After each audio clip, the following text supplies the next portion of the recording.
This is the AI News Flash for April 29th, 7 p.m. UTC. First up, Meta reports first quarter earnings today. Revenue guidance is $53.5 to $56.5 billion. Q1 capex alone is around $27.6 billion.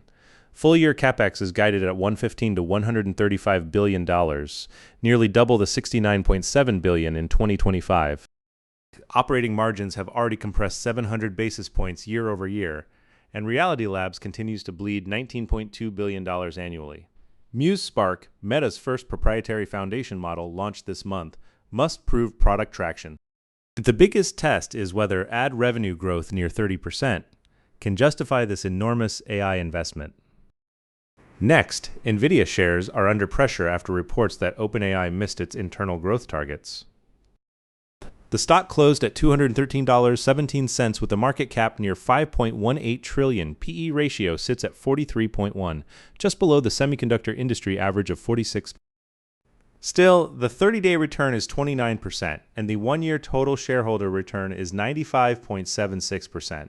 The stock trades at a 26% discount to average analyst price targets. Beyond the OpenAI concerns, threats from AMD, Intel, and Chinese competitors, plus the rise of open-source inference platforms challenging CUDA, will determine whether NVIDIA can hold its moat in the AI supercycle. Third, sanctioned Chinese AI giant SenseTime has unveiled SenseNova U1, a new image generation model. Built jointly with Singapore's S-Lab at Nanyang Technological University, the Neo-Unify architecture completely strips out the visual encoder and variational autoencoder that almost every major image generation system relies on. It achieves a native pixel PSNR of 31.5. A 2 billion parameter preview version is now open-sourced on Hugging Face.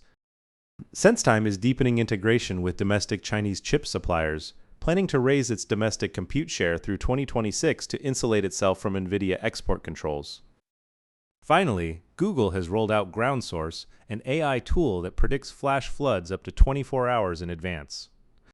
It uses Gemini to analyze 5 million historical news articles, extracting 2.6 million flood events since the year 2000. That novel dataset trains an LSTM neural network for predictions. Spatial resolution is 20 kilometers by 20 kilometers, available through FloodHub for meteorologists, emergency managers, and the public. It is especially valuable in urban areas where traditional river monitoring data is sparse, dramatically expanding early warning infrastructure for climate-driven flood risks. That's all for this AI News Flash.